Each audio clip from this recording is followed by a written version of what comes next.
in Tuching District, New Taipei City, Taiwan. A junior high school became the scene of a case that shocked the entire nation. On December 25, 2023, a Monday, a 15-year-old ninth-grade student, Yang Cheng-sun, was attacked on campus, suffering from multiple stab wounds and severe blood loss. He was rushed to the hospital in critical condition. When Yang's father arrived at the emergency room, he was told that his son had already lost vital signs before arrival. Medical staff immediately began resuscitation efforts, but his condition remained extremely critical. The sudden news caused his father to break down. Just hours earlier, his son had been at school, like any other ordinary day. Now, he was fighting for his life. What made the situation even more distressing was the lack of clear information in the immediate aftermath. Due to regulations, the school was unable to provide full details about what had happened. In the midst of confusion and uncertainty, Yang's father was left to piece together the truth through fragmented media reports. 有些学校对于发生这样的事情感到非常的遗憾跟难过。那目前经我们初步了解，这件事情的发生是在中午时间，学生因为口角冲突而产生了意外。那学校在知悉之后，第一时间由校方紧急送医并通报。然后目前该学生在紧急治疗当中。那我们也一起为这个孩子来集气，希望孩子能够尽快的恢复健康。那有关于事件发生的原因，学校将配合警方这边进一步厘清之后，再做相关说明，然后后续也会启动学生的相关辅导措施。Following the incident, police immediately launched an investigation. As the attack took place inside a classroom, there were multiple student witnesses at the scene. Based on witness accounts, police quickly identified two suspects: a male student surnamed Kuo from class 903, and a female student surnamed Lin from class 905. Both were ninth-grade students at the same school. According to available information, the two were known among peers for frequent disciplinary issues, including smoking, drinking, truancy, and physical altercations. Although they were not related by blood, they referred to each other as brother and sister. In contrast, Yang Cheng-sun was described as a diligent and motivated student, with no known conflicts or close interactions with the two suspects prior to the incident. During police questioning, Lin stated that on the day of the incident, she had an encounter with Yang in the classroom and felt provoked. She then asked Kuo to stand up for her. According to her statement, their intention was to confront and intimidate Yang, and she claimed she did not intend for a weapon to be used. Kuo, on the other hand, told police that he was angered after hearing Lin's account and decided to confront Yang. He stated that upon seeing Yang, he felt physically intimidated and chose to use a knife during the confrontation. He claimed that his actions were impulsive and that he did not fully comprehend the severity of the injuries at the time. Police later recovered the weapon used in the attack. From Kuo, a black switchblade knife with a double-edged blade approximately 10 centimeters in length. Kuo was taken into custody the same day, on suspicion of attempted murder and placed in juvenile detention. Lin was released under family supervision, meaning she remained under guardianship and was required to appear in court when summoned. On the evening of December 26th, at around 7 p.m., after more than 30 hours of emergency treatment, including massive blood transfusions, Yang Cheng-sun succumbed to his injuries.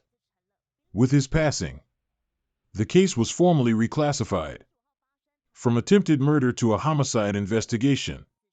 16号晚间10点回天乏术，检方初步相验，男同学全身上下共中10刀，父母心碎，师生心痛。要深感痛心跟不舍，力协助家长办理丧葬后事的协助，全力的配合司法机关调查。据了解，涉案的2名学生平时混迹土城公庙，认识不少天道盟、华山帮分子，甚至传出曾丢鸡蛋霸凌女同学，逼对方下跪道歉，之后转学到现在的国中。涉案男学生曾见过少管所，却又犯下重罪。全教总会痛批教育部与学校严重脱节，该停止说风凉话。教育团体也认为少管所出来不该直接进校园，因除了制度亡羊补牢，当务之急也要安抚学生。有目击学生甚至不敢上学，校方安排同班30名同学换至另一间教室，避免触景伤情。少年仗义直言，却惨死刀下，教案的漏洞谁该负责？政府至今没人给交代。According to Yang Cheng-soon's family, he was a bright and positive child, known for his strong sense of responsibility and justice. He had an older sister, for years his senior, who had cognitive impairments due to a medical condition since childhood. Rather than distancing himself, Yang took on responsibilities beyond his age. When his parents were busy with work, he would help with household chores and care for his sister. His family said he often tried to ease the burden on his parents, and had expressed a wish to look after his sister in the future. When it came time to enter junior high school, despite having strong academic performance and the opportunity to attend a specialized academic program elsewhere, he chose to enroll in the same school as his sister. This allowed them to commute together and stay connected throughout the day. During short breaks between classes, he would sometimes go out of his way to check on her, quietly making sure she was doing well. Beyond his family life, Yang was also a high-achieving student, serving in class leadership roles and representing multiple subjects. He was physically active as well, and practiced martial arts in his spare time. According to those who knew him, he was well-built and physically strong. His parents were deeply proud of him. They never imagined that their son would become the victim of such a violent attack, nor that it would happen inside a classroom, a place that was meant to be safe. As the investigation continued, more details of the incident were confirmed. In front of classroom 904, Kwa reportedly used a knife during the confrontation with Yang. Multiple students at the scene immediately stepped in and separated the two. At that time, Yang was still able to stand, but he was visibly in a severely injured condition and covered in blood. While classmates attempted to support him toward the back of the classroom, he lost consciousness and collapsed. Meanwhile, Kwa reportedly broke free from those restraining him and attempted to move toward Yang again. He was ultimately stopped when teachers arrived and intervened. A student witness provided key testimony about the events earlier that day. According to the witness, around 12:10 p.m. on December 25th, Kwa, Lin, and several other students entered classroom 904. They were reportedly looking for another student surnamed Sang. The reason, according to testimony, was related to a social media post made by Sang on Instagram Reels, which Kwa considered provocative. They surrounded Sang and began making verbal threats and insults. Kwa allegedly overturned a desk and chair and displayed a knife, placing it near Sang's neck. Lin stood nearby and mocked the situation. Sang pleaded for them to stop, and the situation de-escalated briefly. The group then left the classroom and gathered in the hallway. About 10 minutes later, Lin returned to classroom 904. She forcefully slammed the classroom door, drawing attention from inside. At that time, Yang, who was seated, told her not to damage school property. Witnesses stated that this comment led to a negative reaction from Lin. She then left the classroom. Shortly after, Kwa and Lin returned to the classroom entrance. Kwa loudly asked who had provoked Lin. Lin called for Yang to come outside. Yang stood up and approached them, explaining that he meant no disrespect, and had only reminded her about school property. However, Kwa did not accept the explanation. He became increasingly agitated and grabbed Yang by the collar. He then struck Yang repeatedly in the head. While this was happening, Lin stood nearby with her arms crossed, observing. As other students attempted to intervene, Lin allegedly told them not to stop it. Moments later, Kuo produced a knife from his pocket. He used it during the confrontation, striking Yang multiple times. Witnesses stated that Yang did not fight back, but tried to evade and protect himself. Lin was reported to have laughed during the incident and made verbal remarks encouraging violence. Eventually, several students managed to separate the two. However, Yang collapsed shortly afterward while being assisted. Kuo reportedly attempted to move toward him again, shouting threats. Teachers and students rushed in together to restrain him. Even then, he continued shouting at Yang, who was lying on the ground. Before losing consciousness, Yang reportedly said he was unable to continue and was about to collapse. Witnesses also stated that Lin showed no visible panic and was seen laughing during parts of the incident. Some students further reported that she asked others to check whether Yang was still alive. According to the forensic report, Yang Chengsun sustained a total of 7 sharp force injuries. One of the injuries was located near the left shoulder, close to the neck, penetrating downward through the first rib on the left side.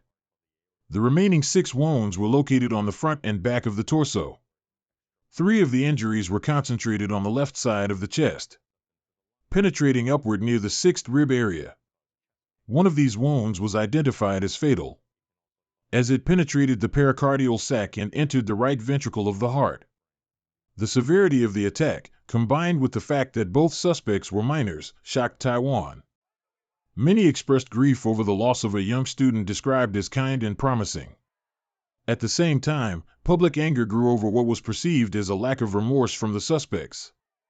Following the incident, social media accounts believed to belong to the suspects were widely circulated online.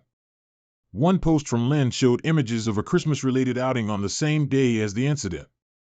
The post included messages expressing gratitude for spending time with friends. This led to widespread backlash after the incident became public. When questioned online, Lin reportedly responded by denying any involvement in incitement, stating that she had done nothing wrong. Her response included a dismissive tone and ended with a smiley emoji, which further intensified public criticism.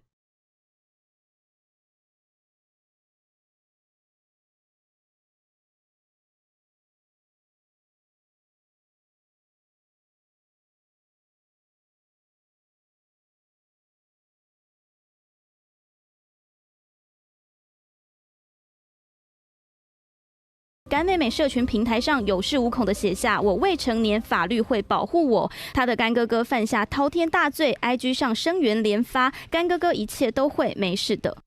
1个小时后再发文要对骂他的网友提告，这时候还是不忘提到要叫他全部的干哥哥陪同出庭。文末还强调："我也是人生父母养。" Following the incident, tensions on social media escalated rapidly. One of the primary suspects, Kuo, reportedly posted an image of himself at court, making a victory gesture. These online posts further intensified public anger. Public outrage grew not only over the incident itself, but also over what many perceived as a lack of remorse from the suspects. As emotions escalated, large-scale online discussions began to circulate personal information allegedly related to the suspects.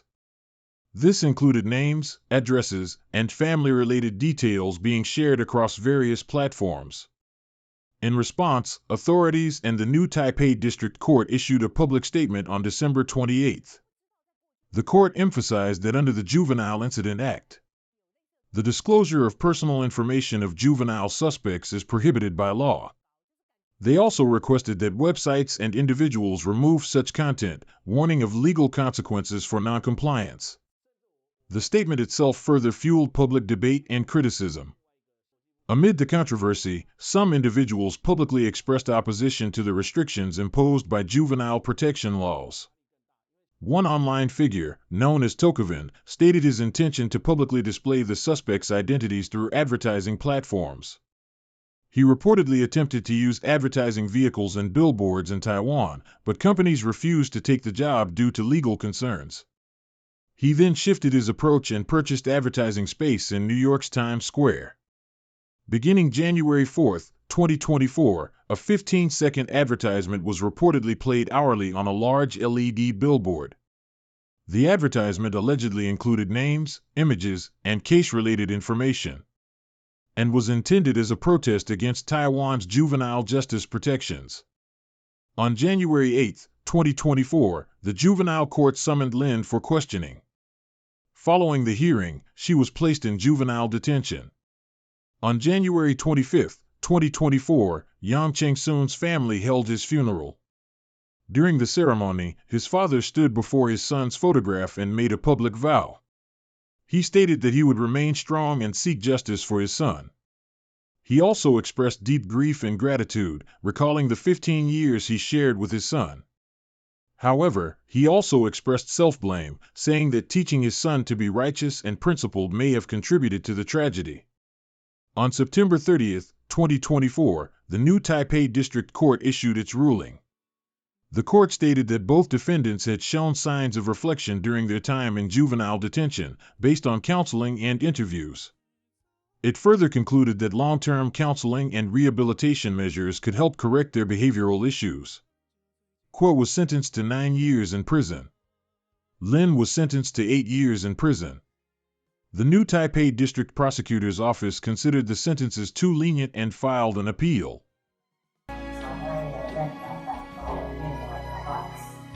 在家也会极力帮忙做家事及照顾姐姐。你是如此孝顺、善解人意的小孩，可惜圣餐造化弄人，让你遭受如此的劫难，令身为父亲的我心疼不已。虽然我们父子之情如此短暂，但你的行为却让我倍感欣慰，因为你是如此体贴、孝顺父母的乖孩子，所以在我心中，你永远都是爸爸唯一也是最棒的儿子。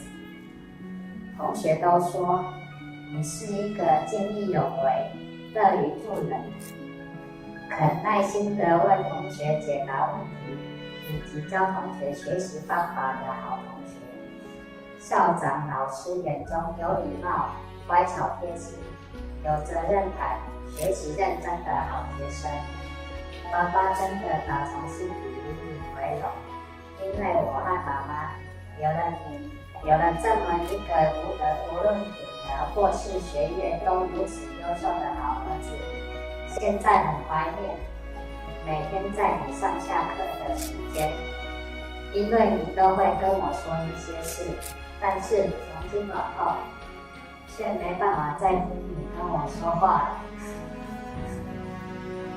我之前常跟你说，我们做人必须要明辨是非对错，造成彼此女儿命丧黄泉。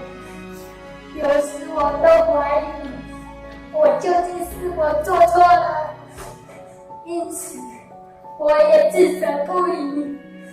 但是事已至此，一切都已不可逆，追悔无用。现在我也会持续秉持这一份理念，坚持走下去，为你讨回公道。毕竟这是我交给你的，后面的路我也会一如既往，始终如一。我常跟你说，成绩只是一时的，态度才是伴你一生。你一直以来也都遵循爸爸的命令，虽然知道你常为此而自责不已，但我知道你尽力就好，因为我知道你的态度是正确的。如今你来到这个世间的使命已圆满达成。爸爸希望日后到另一个国度，能够成为一个真正无忧无虑的小天使、小神仙。感谢你来到凡间来报恩，让我享受这15年快乐的时光。有你的日子是多么让人温馨幸福的，只是感觉太短了。如果哪天跑回来游玩，还记得我的话，记得来跟爸爸说说话，我可以当你最好的听众。最后，爸爸会坚强的走下去，好好照顾妈妈和姐姐，你不用挂心。如果你还要下凡成历练，希望来世我们还能再续今世短暂的父子之情。After the criminal trial concluded, Yang's parents filed a civil lawsuit seeking compensation. They sought damages of approximately 21.77 million new Taiwan dollars. During the proceedings, Kuo reportedly responded in a defiant manner, stating, "I have no money, what can you do about it?"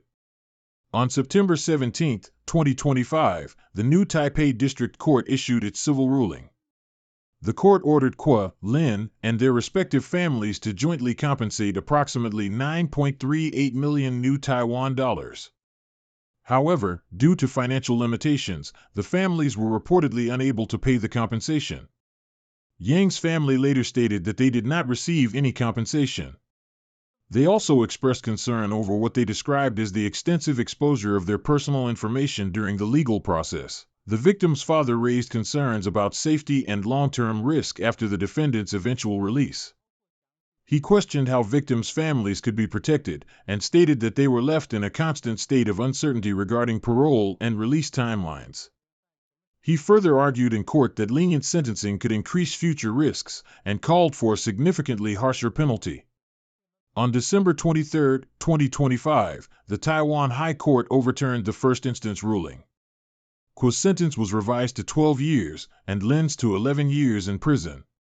The decision drew strong criticism from the victim's family. The case was later appealed to the Supreme Court.